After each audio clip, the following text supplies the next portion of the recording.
aspect you want to come here and coach here? Oh man, it's the opportunity. Like we say, we kind of think of this as the SEC on the West. With this being my sixth school in the Pac-12, I always wanted the opportunity to get here and coach. And so the opportunity came and took it and ran with it.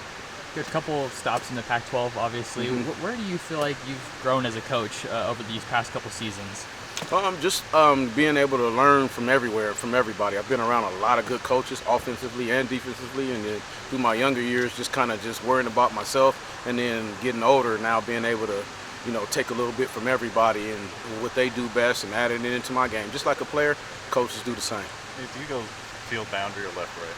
I like to try to play on both, especially this early, try to cross-train so guys can play the field and the boundary, and then we let it shake out as it may, depending on the opponent that we play against.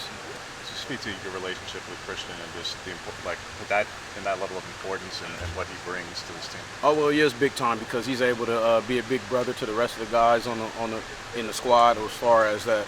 His good cop, bad cop type of thing. He could be the good cop and I'm the bad cop because he's been with me for 2 years, so he knows my moods, he knows how I go and how I teach, and he's able to kind of, incorporate that with the other guys. He led the Pac-12 in tackles for loss in the corner position. With what you guys are trying to do with simulated pressure, how important is that from a true corner, not from a nickel?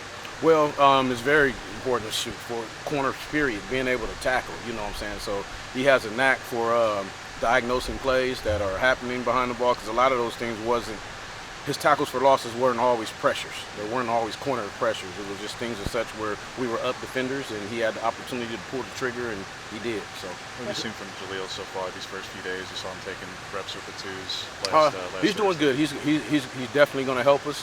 He's going to be strengthening the depth, definitely. Just trying to get a little bit more out of him as far as catch him up mentally and technically. He's a little bit behind on that, as he should be. He should be getting ready to go to his prime here pretty soon. So, but he's here and he's working, and he's going to be right come fall camp. How do you evaluate Triquez? And just he played corner last year. It looks like he might be playing a little bit of safety right now for you guys, but just his versatility. Well, he started off in the corner room when we first started, but he's been all his reps on the field has been at safety.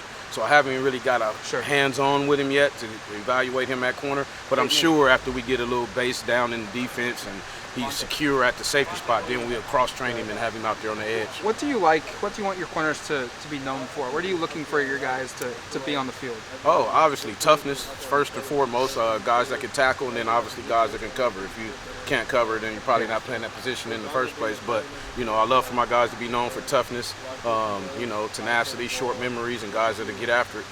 And then you have Manning, you have Williams, you have Bridges. A lot of guys you could probably play almost anywhere in the defensive backfield. Just how much fun is that for you to have a somewhat moldable group with a lot of versatility? Oh, that's exactly what you want. You know what I'm saying? So just guys be able to plug and play anywhere. As of right now, because of the new terminology and the new scheme and the new technique, this kind of guys are just solely learning, like you said, field and boundary corner right now. They're just learning that, and then we'll progress into guys playing the star position or maybe playing boundary or free safety or stuff like that. So with Bennett, he got so much praise last year for just being a really high IQ football player. How have you seen that kind of display itself, and what's it like working with him? Well, one of the first things that start off like that when it shows is his communication skills. So his high FBI shows up a lot because he's very communicative out there on the field, you know what I'm saying? So he comforts the younger guys when he's out there by reassuring what coverage and what technique they're in. So that's always a blessing to have, especially in back of you as a corner, when you got your safety barking at you. In college and pro, so many times that you see the corner not turning his head, look for the ball, or he would have had an interception, a breakout.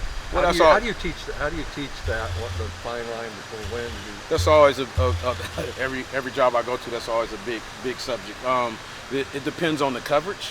It depends on your position at that point in time of the play. If you're in phase, out of phase, all that stuff matters in whether you look for the ball, which a lot of people, I would say, armchair quarterbacks might not understand totally. It's a certain time when you can look up for the ball, and it's a certain time when you shouldn't. Well, so, if the receiver's eyes are getting big, do you look for the ball? Depends on if you're in phase.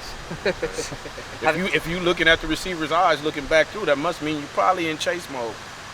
A lot of the time. So if you're in chase mode, you might want to catch up first before you look back.